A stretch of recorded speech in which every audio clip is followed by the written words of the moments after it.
Today, I'm going to create my own stock market simulation. Because I remember when I was new to trading, I saw a trading expert on a news channel. He was arguing that day trading should be banned. He compared trading to gambling and said that people who do day trading are basically gamblers. This made me curious back then. Is day trading really just gambling? Was I wasting my time? In this video, I want to test his arguments. The guru said that there are two reasons why day trading is like gambling. He explained the first thing by giving an example of two people. One is a fundamental analyst and the other is a day trader.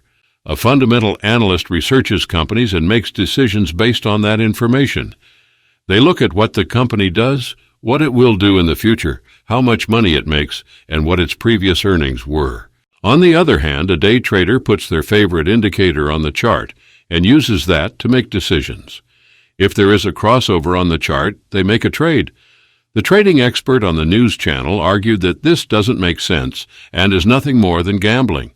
He said that you couldn't predict the direction of the market in short time frames as you can in longer time frames.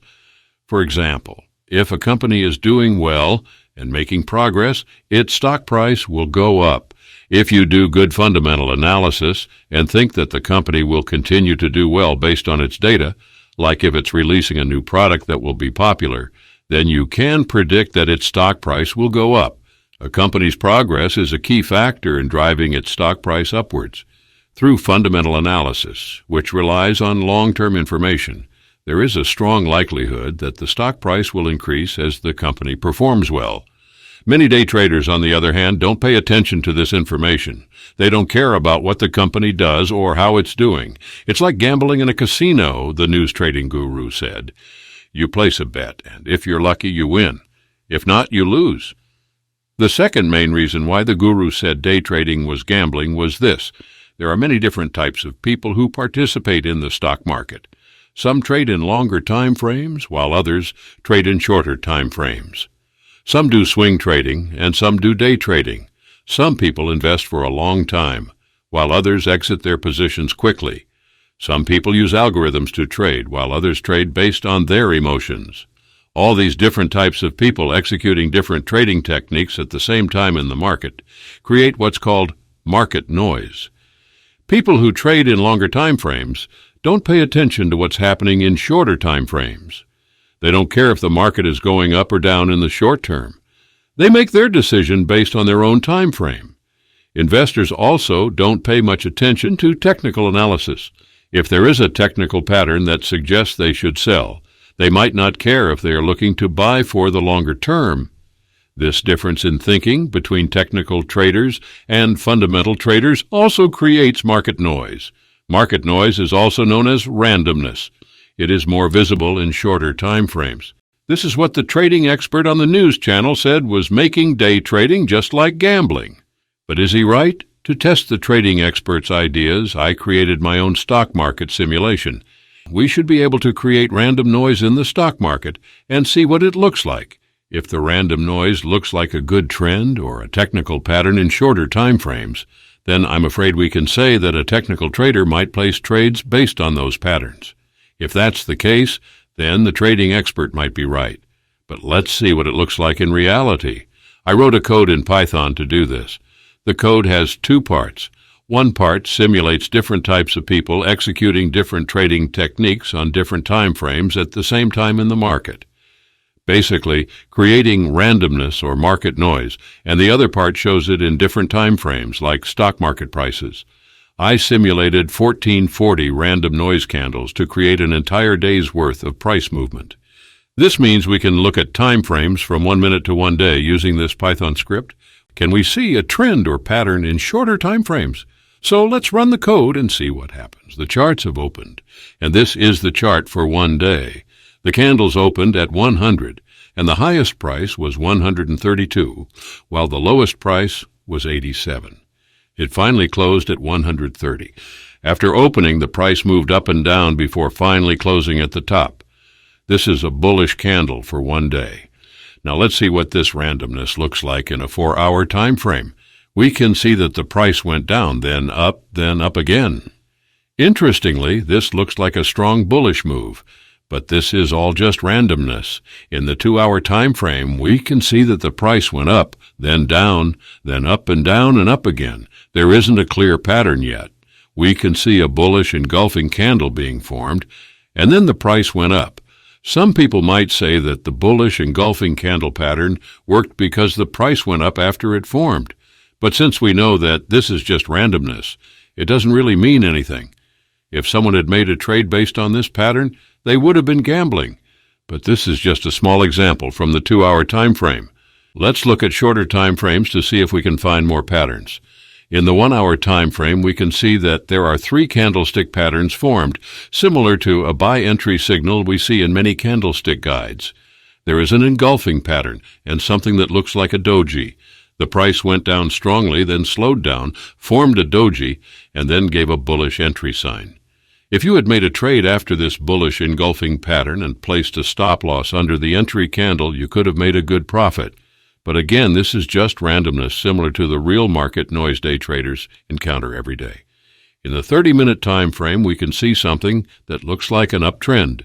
It's not a clear uptrend yet, but even in this price pattern, we can see an upward swing, a downward swing, a higher high, a higher low, and another higher high. Things get even spicier when we switch to the 5 minutes time frame because it actually looks like a normal chart. Some day traders might say that the uptrend is clear. If we added indicators like RSI and MACD, someone might say that there is even an entry point. Someone might try to enter at the breakout of the trend. But this is nothing compared to the 1-minute chart. If I had shown you this chart at the start of this video, I doubt any of us would have been able to tell that this was all randomly generated. I'll zoom in a little so we can see better. Here we can see something that looks like an uptrend pattern. The price went up and down without forming any clear patterns until it reached this point. From here, we can see higher highs and higher lows. If we go further to the right, we can see that another trend-like pattern is forming. It's even clearer here. Let me zoom in a bit. On the chart, we can see that the price goes up and forms a higher high, then another higher high. This creates a support area according to price action. And look, there's an entry pattern. Here we can see a candlestick pattern forming, a bullish engulfing pattern. Price action traders often make long trades based on this pattern. So if we showed this chart to a price action trader without telling them that it was just random market noise, do you think they would make a trade based on this entry pattern? The price is making an uptrend and forming a trend pattern. On top of that, an engulfing pattern is formed near the previous support. I bet many day traders would, because even I myself would. If someone had entered a trade here, they would have made a good profit. If they had placed a stop loss here below the support, they would have made 3-4 times their initial investment. If you said yes that a price action trader would make a trade here if they weren't told that it was just market noise, then was the trading expert on the news channel I saw many years ago actually right? If market noise can look like a trend or an entry pattern in shorter time frames, does that mean that trading in shorter time frames is just gambling? When I first started trading, I also traded in shorter time frames. I used price action strategies, but my profit graph was pretty much flat most of the time. When it went up, it wasn't consistent like an uptrend. I followed all the rules and managed my money well, but still, the progress was slow. Then after hearing about market noise, I decided to try trading on longer time frames, such as 30 minutes and above. After switching to the 30-minute time frame, the exact same thing I was doing on the smaller time frames worked more often. The market respected the price structures, such as support resistance, and my price action entries more. As a result, my profit graph started to move up better than before. In my experience, what the trading expert said was mostly true. I say mostly because now, after gaining many years of live trading experience, I've also learned what works on smaller time frames that are not gambling. If you remember, I even had multiple green days in a row has a very high win rate, even after trading on the smaller time frame. So, now I want to show you some of my secrets or things that I learned that work in this gambling environment. I'm not going against everything we agreed that the guru said was right. If you are day trading on smaller time frames, market noise and another randomness will make you an accidental gambler. But there are just a few things that I myself use or do to have a high probability of making money even on the smaller time frames. Here are some of them. If you have used the TradingView chart before, you might find this chart familiar. TradingView separates time frames into minutes, hours, seconds, and days. If I could, I would group these time frames in a different way. Let's call these groups A, B, C, and D. A group A contains all time frames below the 5-minute. Think of trading in shorter time frames, using a simple story about a skateboarder named Bill. Imagine Bill standing at the top of a steep hill with a skateboard at his feet. He gives himself a push and starts rolling downhill. This downhill journey that Bill is on is like a long-term market trend in trading. In this case, Bill is heading downwards, just like how a stock price in a downtrend is heading downward over a longer period of time. But the road Bill is on isn't perfectly smooth. It has tiny bumps and cracks that cause Bill to vibrate up and down as he moves. This vibration is similar to market noise, the same randomness we saw earlier. Even though these smaller up-down movements are nothing, not even visible to a higher time frame trader, they create their own up and down trends when zoomed in. If you use indicators such as MACD, RSI, and other things that give crossover entries, the probability of them working will be lower as these vibrations are just market noise of the long-term movement. But let's imagine there's a big speed bump in the middle of the hill. Bill is moving fast and having fun, so he doesn't stop. When he hits the speed bump, he and his skateboard fly into the air. This is interesting because even though the overall direction Bill was moving was down the hill, for a moment he moved upwards. This little upward movement is like a short-term trend that goes against the bigger, long-term trend. Why did this happen? Yes, it was obviously because of this little speed bump. But in our story, the speed bump is what day traders call a catalyst. A catalyst is something that causes a big change. In trading, a catalyst could be a piece of news or an event that causes the stock price to move strongly in a certain direction. So when I'm trading in these smaller time frames, I look for these speed bumps or catalysts. I like to trade when the price is moving strongly in a certain direction because of a catalyst, because when this happens, the price moves from gambling and randomness to more towards high probability and edge. The market noise will still be present as there will still be different types of traders taking their own trades on different time frames. But this catalyst makes the entry direction stronger. An entry taken in the catalyst direction will have a higher probability of working, as long as the little bit of market noise doesn't immediately trigger your stop loss. That brings me to another important point. As I just said, the catalyst trading method won't work on every kind of market. For example, the Forex market on time frames lower than 5 minutes has a lot of noise compared to the stock market. So I prefer trading smaller time frames of Group A in the stock market instead. Now you might be wondering, how do we find the catalyst? Well, there are multiple methods. I made videos on it on the main channel. You can also watch them on the official Trading Rush website and app.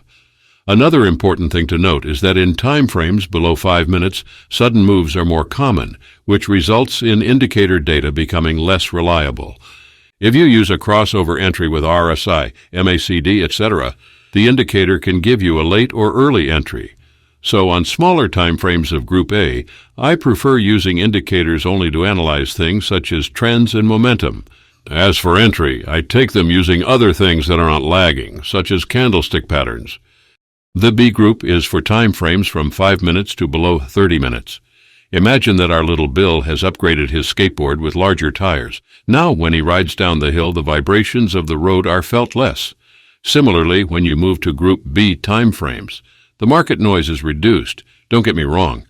The time frames are still relatively small and have a good amount of market noise, but that market noise is less compared to the even smaller time frames we saw in Group A. Crossover indicators can be used in this group in my experience. The time frames are big enough that the price respects the support and resistance areas. Remember that I have data that shows my support resistance work around 60% of the time. So when I say support resistance work, I'm saying that the way I draw them works. I don't draw trendline support resistance in those other weak areas. In my experience, they don't work that well. You can learn more about them in my support resistance video. The third group is for time frames between 30 minutes and 4 hours. In this group, you can use any strategy you want. In our metaphor, this would be like Bill moving from a skateboard to a small car. The small car is even less affected by bumps and cracks in the road, making the ride even smoother. Similarly, the market noise in these time frames is even less than in Group B. The car's suspension system can easily handle speed bumps without getting airborne, much like how the market's catalysts have a less sudden impact on these time frames. Here, the price action strategy also works well, and the price respects support and resistance better. The crossover entries are also more reliable. That's not that surprising because most of the technical strategies, especially support resistance, work well when many people can see them. The D category is for time frames above 4 hours and up to 1 week. This is like upgrading from a small car to a luxury sedan. The ride is incredibly smooth, and even the biggest speed bumps are barely noticeable. The noise and vibrations are practically non-existent, and the journey is comfortable and predictable. In trading terms, this means the market noise is so low that price action, patterns, and indicators can be used with a high degree of reliability. The higher time frame smoothens out the smaller fluctuations and provides a clear view of the bigger picture. Many people, including investors, news, and day traders, watch the one-day time frame. Patterns are more important in this time frame.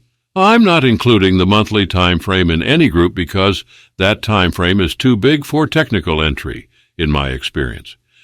It's so big and slow that multiple fundamental events can take place before the profit target and move the price against the technical entry direction. But I do pay attention to the support resistance of the monthly time frame, like the price reaching near the previous all-time high. Those areas are talked about even on the news channel. And as I said earlier, if everyone is seeing and thinking the same thing, those areas will work well. All right, now I want you to play a game with me. I'm going to take on a different role and challenge my own points of view. One thing people might be wondering about is if this random noise we're talking about really looks like actual market movement. Some of you might argue that it doesn't quite look like the real thing, so let's do a little experiment. I went to TradingView and extracted 1-minute data of various currency pairs and stocks. With this data in hand, I moved to Python and fed this data into the simulation I built earlier. Now, the Python price simulation does something interesting. It creates a random market noise and also displays the real price movement data on a separate chart. This allows us to compare the randomly generated price movement and the real movement side by side. Now, tell me something. If I showed you charts side by side like this, would you be able to figure out which chart shows real market movement and which one shows randomly generated market movement? I'll show you 5 charts in total. Let's see how many you get right. Ready? Here's the first chart. Is the top one the real price movement, or is the bottom one real? You have 3 seconds to decide. Time's up. The top one is real. Now, what about the second chart? Is the top one real, or is the bottom one real? You guessed it. The top one is real again. Let's look at the third chart now. Is the top one real or the bottom one real? The top one is real once more. Now the fourth chart, is the top one real or is the bottom one real? Do you see a pattern here? The real one is the top one again. Finally, let's look at the fifth chart. Is the top one real again? If you said yes, you're correct. But why did I put the real charts at the top every time? I'll tell you, but first I want you to take another test. This time the top chart won't always be the real one. It'll be random. Let's look at the first chart. Now, the second chart. The third price movement. What about the fourth price movement? Now the fifth chart. What did you answer this time? If you pick the top one again, you're wrong. If you pick the bottom one, you're wrong too. All of these charts were randomly generated. There wasn't a single real chart. Now, why did I do that? I'll explain, but let's take one more test first. This time the game will be fair. I won't always put the real charts at the top, and the charts won't be all randomly generated. Let's see how you do in a fair game. Here's chart number 1. The bottom one is real. Here's chart number 2. Do you see any difference? The top one is real. Here's chart number 3. The top one is the real one. Here's chart 4. The bottom price is real. And now here's chart number 5. The bottom price is the real price. Did you spot any differences? Some of these charts were random and some showed real price movements. How many did you get right? The reason I set up the test this way, the first with all real charts on top, the second with all fake charts, and the third is a fair game, was to make the following point. If there was a way to filter out market noise, or if there were experts who could tell real charts from fake ones, they would have figured out the second test was all fake. They would have known the first test had all real charts on top, and they would have gotten the right answers in the third fair game. They would have answered almost all the questions correctly. Did you get them all right? Most people wouldn't because it's hard. I have spent thousands of hours on smaller time frames in the live market, but I can't always tell real from fake. The real and fake ones look very similar, right? Of course, this is my opinion based on my experiences. But now, having taken these tests, you'll likely have formed your own views on the matter. I'm very much interested to hear what you think.